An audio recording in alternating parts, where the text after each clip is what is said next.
Hello everyone, today I will tell true horror stories about everyday life. Don't forget to like and subscribe to the channel.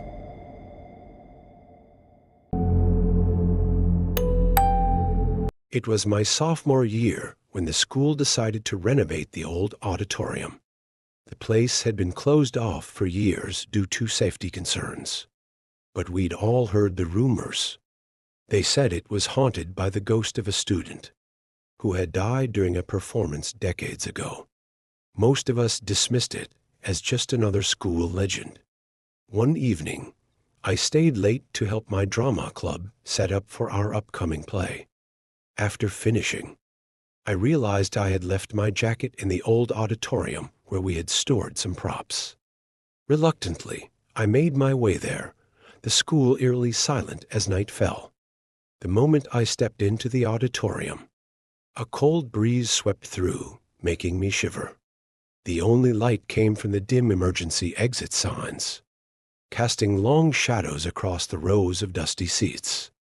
I found my jacket near the stage and was about to leave when I heard the sound of a piano playing, a hauntingly beautiful melody. Confused, I looked around, but there was no one there. The old piano stood on the stage, its keys moving as if played by invisible hands. My heart raced, but I couldn't tear my eyes away. The music was sad, filled with longing and despair. "Who's there?" I called out, my voice echoing in the vast, empty room. The music stopped abruptly, and the silence was deafening. Suddenly, a spotlight flickered on, illuminating the center of the stage. There, standing in the beam of light, was a girl in a tattered old costume. Her face was pale, and her eyes were hollow and dark. She looked at me with a sorrowful expression. "Help me," she whispered, her voice barely audible over the thumping of my heart. I took a step back, every instinct telling me to run, but something held me in place. "What happened to you?" I asked, my voice shaking. "I was betrayed," she said, her voice echoing with a mix of anger and sadness. "They left me here to die." I remembered the old story then. A girl had been trapped in the auditorium after a prank gone wrong, and she had perished in the fire that followed. The students responsible had never been found out, and the school had tried to bury the incident. "I can't leave," she continued, her voice filled with a haunting despair. "I'm trapped here, reliving my last moments over and over. Please help me find peace." I didn't know what to do. My mind raced, searching for a way to help her. "How can I help you?" I asked, desperate to end the encounter. "Tell them what happened. Make them remember," she said, her form beginning to fade. "Only then can I be free." With that, she disappeared, and the auditorium fell silent once more. I ran out, my heart pounding, and vowed to tell her story. The next day, I researched the incident and found old records of the fire and the girl's tragic death. I shared the story with my classmates and teachers, making sure her memory was honored. Since then, the haunting melodies in the auditorium have ceased, and the cold breeze no longer chills the air. It was my junior year when the old music room in the East Wing was finally reopened. The room had been locked up for years after a tragic accident involving a student. No one knew the full story, but the rumors said she had died under mysterious circumstances during a late-night practice session. One evening, after staying late for drama rehearsal, I decided to explore the newly reopened music room. The hallway leading to it was dimly lit, and the air felt unnaturally cold.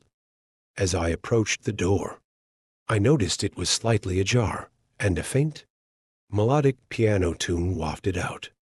Curious, I pushed the door open. The room was dusty, with old instruments scattered around. At the center stood a grand piano, its keys gleaming under the dim light.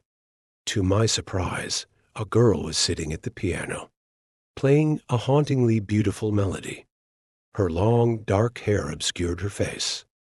"Hey," I called out, my voice echoing in the empty room. She didn't respond. I stepped closer, feeling an inexplicable chill run down my spine.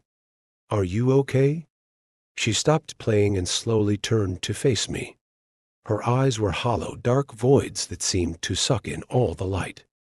Her skin was deathly pale, and her expression was one of sorrow and pain. "You shouldn't be here," she whispered, her voice echoing unnaturally. I took a step back, my heart pounding. "Who are you?" I asked, my voice trembling. Her gaze seemed to pierce through me as she spoke. "I'm Emily. I've been waiting here for so long. Will you stay with me?" Something in her tone sent a wave of terror through me. I turned to leave, but the door slammed shut on its own. I heard the piano start playing again, the melody growing more frantic and dissonant. I looked back and saw Emily standing, her hands hovering above the keys. Yet the music continued to play. "Please, don't go," she pleaded, her voice a haunting echo. "I'm so lonely." I felt a cold hand grip my shoulder. I spun around, but there was no one there. Panic set in, and I started banging on the door, desperate to escape. The music grew louder, the notes clashing violently, and I could feel the room closing in around me. Suddenly, the door flew open, and I stumbled out into the hallway. The music abruptly stopped, and when I turned back, the room was empty. The piano was silent, and there was no sign of Emily. I ran home, shaken and terrified, and I never went back to that part of the school again. The next day, I found out from an old newspaper clipping that Emily had indeed died in that room. She had been a talented pianist, but after a series of tragic events, she had taken her own life. They say her spirit still haunts the music room, playing her sorrowful melodies and waiting for someone to keep her company. To this day, I can still hear that haunting tune in my dreams, and I wonder what would have happened if I had stayed. It was the start of the fall semester when the rumors about the basement began circulating. They said it was haunted, that strange noises could be heard at night, and that students who ventured down there alone sometimes never returned. I thought it was all nonsense, stories made up to scare freshmen. One evening, I stayed late to work on a group project. By the time I finished, it was dark, and the school was eerily quiet. As I made my way to the exit, I realized I had left my backpack in the classroom. I cursed under my breath and turned back.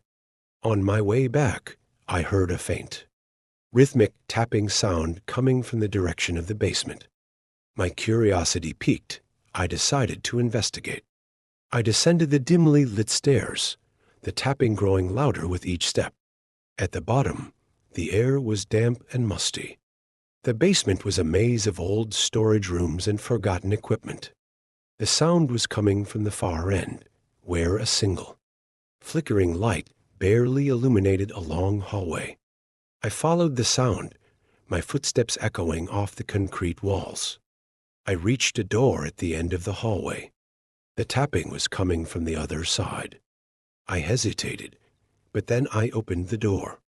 Inside, the room was pitch black, except for the light from the hallway. As my eyes adjusted, I saw a figure hunched over in the corner, tapping a small hammer against the wall. "Hello," I called out, my voice trembling. The figure stopped tapping and slowly turned to face me. It was a boy, maybe around my age, but his eyes were empty, void of any life. His skin was pale and his clothes were tattered. "Help me," he whispered, his voice barely audible. I took a step back, my heart pounding in my chest. "What happened to you?"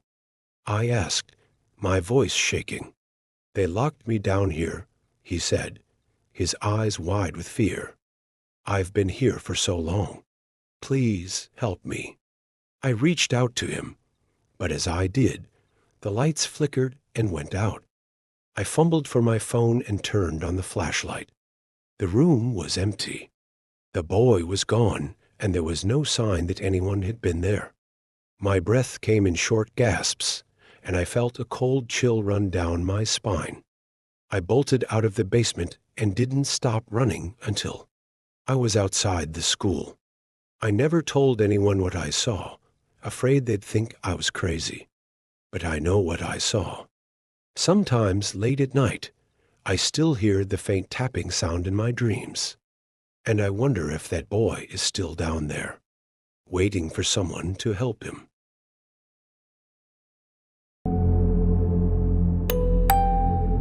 I never believed in ghosts. That was until last year, when something happened at my school that I can't explain. It all started in the old science building, which had been abandoned for years. We used to joke that it was haunted, but no one really believed it. One evening, I was staying late to finish a project, and I decided to cut through the old building to save time. As I walked down the dark, dusty hallways, I felt a chill run down my spine. The air was thick and heavy, and the only sound was the echo of my footsteps. I turned a corner and saw a flickering light coming from one of the old classrooms. Curiosity got the better of me, and I decided to investigate. The door creaked loudly as I pushed it open. Inside, the room was a mess, with overturned chairs and broken desks scattered everywhere. In the middle of the room stood a single, flickering fluorescent light. Beneath it was a figure, facing away from me. It looked like a student, but something was off. The figure was unnaturally still. "Hello," I called out, my voice trembling. The figure didn't move. I took a step closer, and the light flickered more intensely. Suddenly, the figure turned to face me. It was a girl, her face pale and expressionless. Her eyes were hollow black pits, and her mouth hung open in a silent scream. I was frozen in place, unable to move or scream. The girl began to float towards me, her feet never touching the ground. Just as she reached out to me, the light went out completely, plunging the room into darkness. I felt a cold hand brush against my arm, and that was enough to break my paralysis. I turned and ran, not stopping until I was out of the building and back in the safety of the main school. I tried to tell my friends what happened, but no one believed me. They thought I was making it up or had imagined it, but I know what I saw. I later found out that a girl had died in that building years ago, under mysterious circumstances. Since then, I've avoided the old science building. But sometimes when I'm alone in the school at night, I still feel that cold chill and wonder if she's still there, waiting.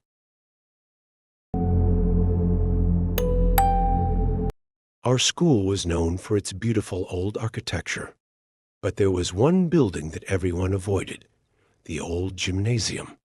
It had been closed for years, ever since a tragic fire had claimed the lives of several students during a basketball game.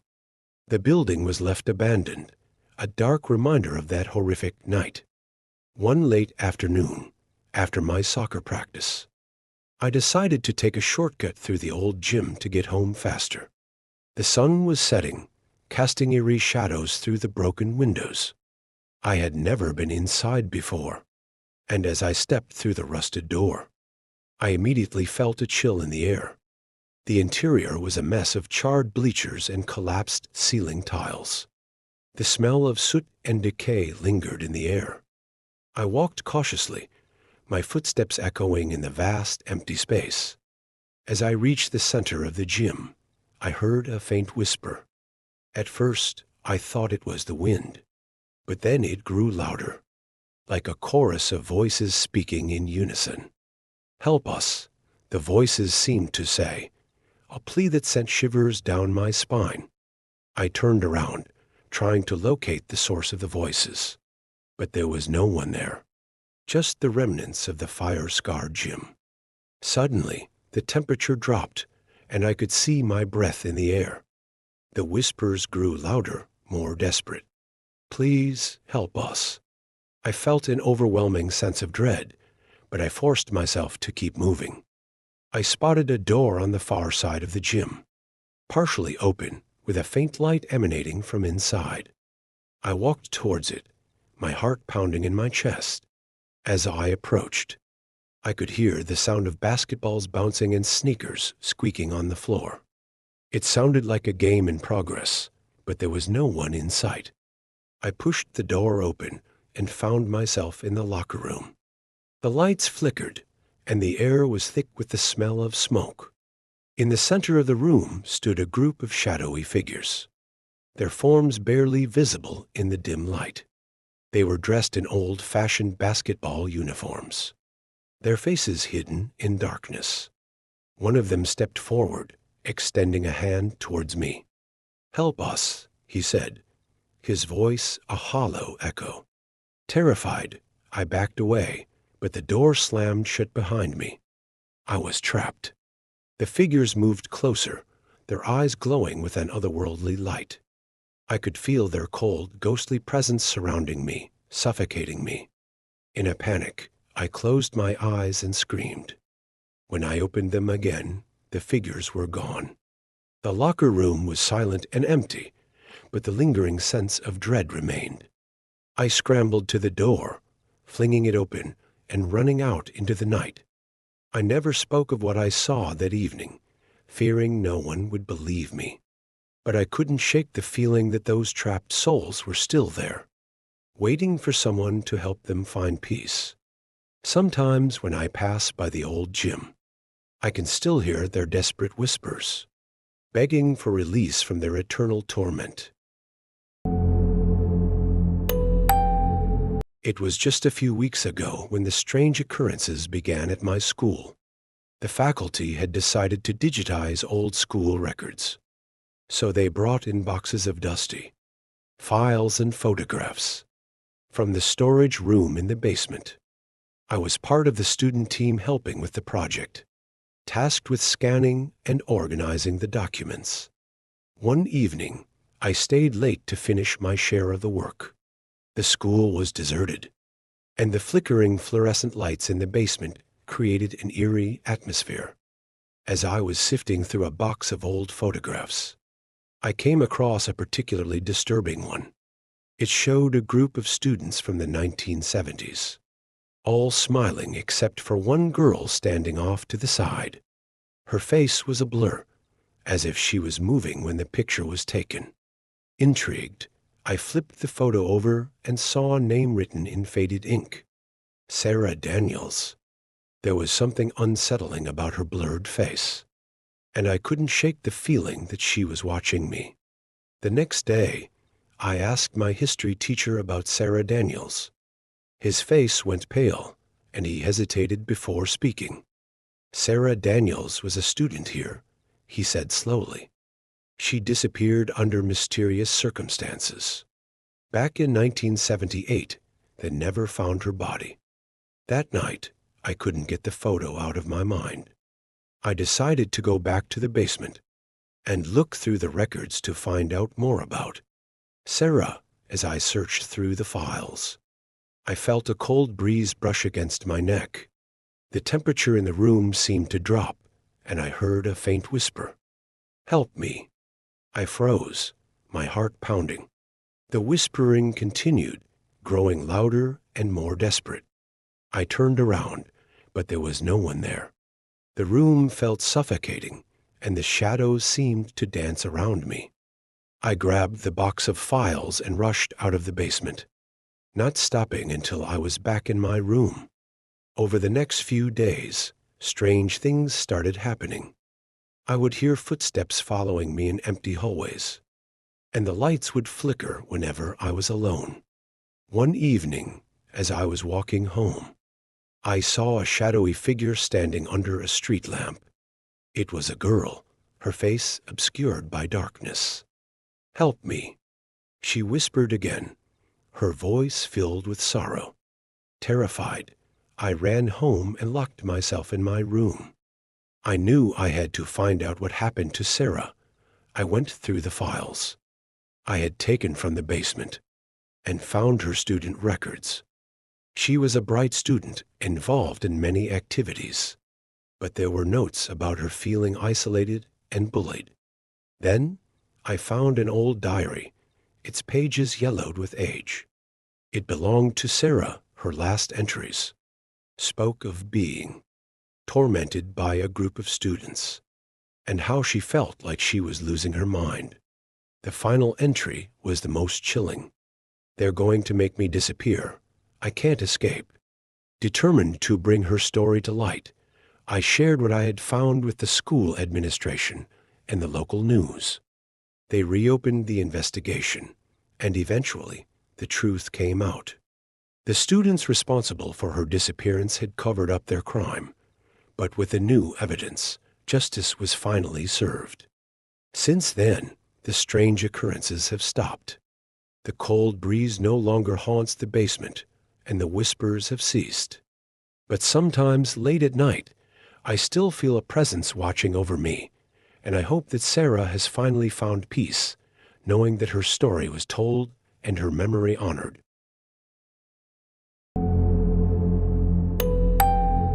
It was my senior year, and everyone at school was talking about the new janitor.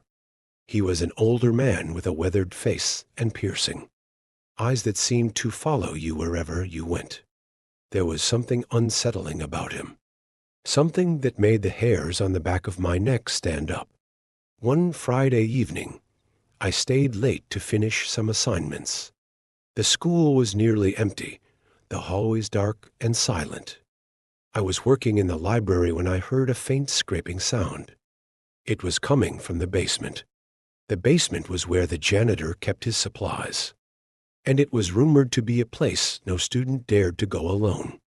Curiosity got the better of me, and I decided to investigate.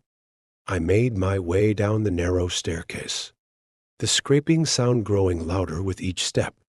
The basement was dimly lit, the air thick with the smell of cleaning chemicals.